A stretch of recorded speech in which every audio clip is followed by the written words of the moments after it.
This is my 2019 RAV4 hybrid, and I like to change the oil more frequently than once every 10,000 miles. And as an aid for changing the oil, I use my handy-dandy little cheapo ramps, which increase the height that I can get under the vehicle. And they are made out of landscape timbers.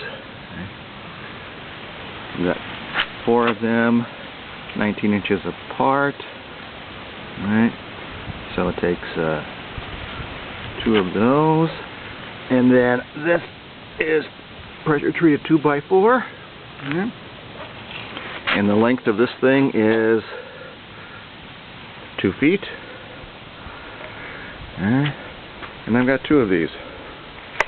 And let me put them up on.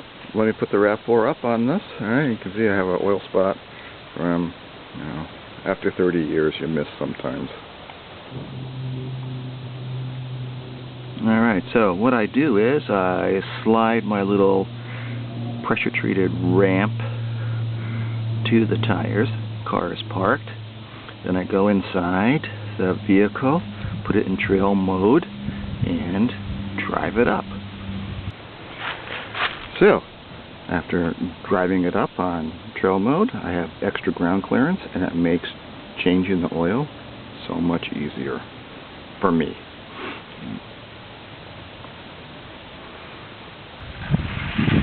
Whoa! It's one of the downsides of changing the oil in the driveway is that sometimes leaves in the fall will make their way. But the upside is I got plenty of time, and I can let the drips. And after 5 minutes, we still got a little flow, and so I like to have this drain completely.